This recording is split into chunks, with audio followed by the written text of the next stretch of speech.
আসসালামু আলাইকুম। চলুন আগে প্রধান উপদেষ্টার কথাগুলো শুনে আসি।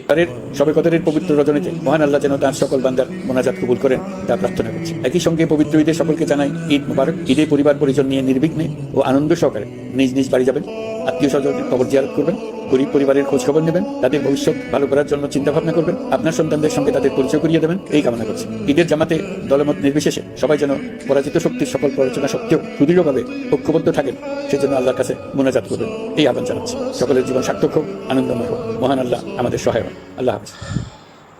আসলে অনেকে বলতে পারেন উনি শত্রু, এই সেই, ওইসব বিষয়ে আমি যাচ্ছি না। কথা হচ্ছে একজন প্রধান উপদেষ্টা হিসেবে, সরকার প্রধান হিসেবে ওনার যেই সাবলীল ভাষায় কথাগুলো বলার, তো এগুলো স্ক্রিপ্টেড বা অন্য কিছু হতে পারে।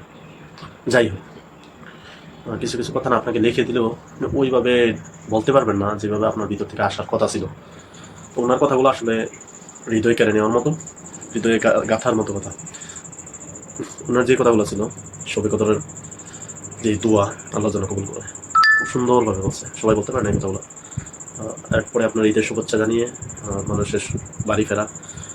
এখানে কথা হচ্ছে স্বজনদের কবরে জিয়ারত করা, মানে আসলে বলার ভাষা নাই।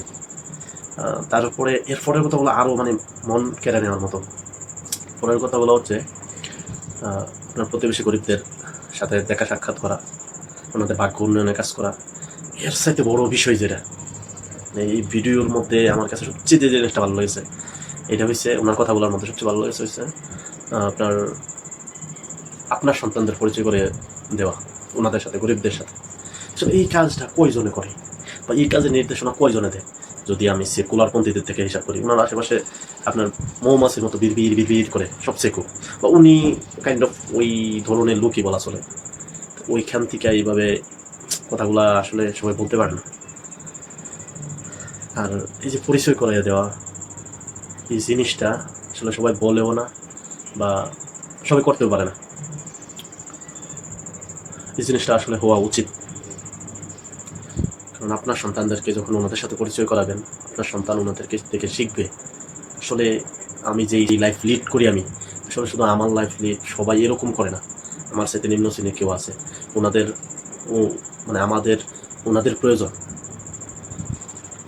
আমরা ওনাদের কাছে দায়বদ্ধ। ওনাদেরকে উপরে উঠানোর জন্য আমাদের এইটা উপরে উঠানোটা আমাদের দায়িত্ব। এই জিনিসটা ওরা উপলব্ধি করতে পারবে। তো এইটাই কথা। সবাইকে অগ্রিম ঈদের শুভেচ্ছা।